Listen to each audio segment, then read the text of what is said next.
Now, Newcastle, we just watched draw 1-1 with Bournemouth. Let's go to Claire, who's a Newcastle fan. Claire, good evening. Hiya, you all right, lad? All right, Claire. Claire, what did you make of it today? A little bit unconvincing. Yeah, it was a bit flat today. Was a bit lacklustre. I think that, I don't know, it's a difficult one, isn't it? You come in and you have the euphoria of the takeover at the start of the season, you know, and all the expectations. And I think it's easy to get caught up in that, and I don't think that any manager or any players are beyond criticism. So I think there's things to look at from today. I think today was a bit frustrating. I think Isak, he's got goals in him, that's obvious. But I think he's not a header of the ball, and I think playing the balls in the box all the time, which we seemed to do a lot of today, was not his game. He's a on the ball, on the pitch player, kind of running from about 18, 20 yards out and a one-on-one with the keeper. That's his kind of game, and I think that's where he's better suited. Claire? I think Sorry, go on. I thought you'd finished. Go on, carry on. Sorry. No, I was just going to say, I think when you look at the results overall, we had obviously the offside against Liverpool, we had the goal that we should have had against Palace. So there's kind of swings and roundabouts there, and I think overall we're kind of where we should be, really. And that's just my opinion. No, do you know what? You have been unlucky. The goal should have stood against Crystal Palace, or a penalty, whatever way you want to dress it up. But just looking at the money, I just wonder what you, as a Newcastle fan, what your genuine aspirations are, realistic. You say you are where you should be. You're mid-table right now.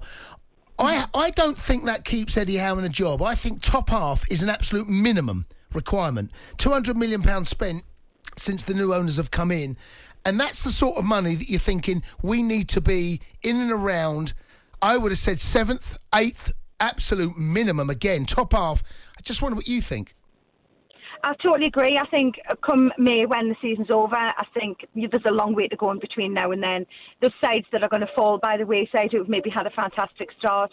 There's teams who maybe have not had the start they thought they were going to have and will come back into it. So I do think by the end of the season, I think we'll be there or thereabouts. I think we've got players there that we need to get back. We need to get fully fit. And I think overall, there's still a lot of work to be done. There's been massive improvements made, though, from where we were. Claire, just on Dan Burn, I'm a massive fan of Dan. I played with him at Fulham. He's come on leaps and bounds even since then. He's not in the England squad. Do you think he deserves a chance? Because I think he's England's best left-sided centre-half at the minute. Well, when you look at the centre-halves that have been chosen, absolutely. You look at their performances, the likes of... I hate criticising individual players, but... Go on, do it, Claire, do it. Do it.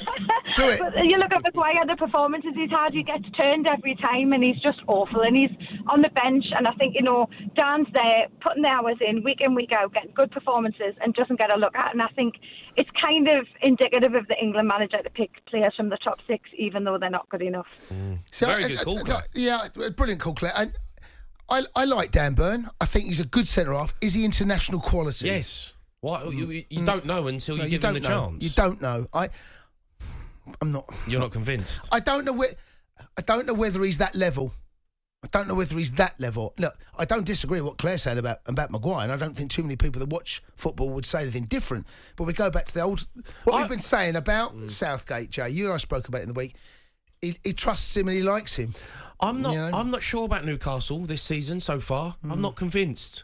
There's not enough big results for them. They've spent some money. They've got some top players in their team now.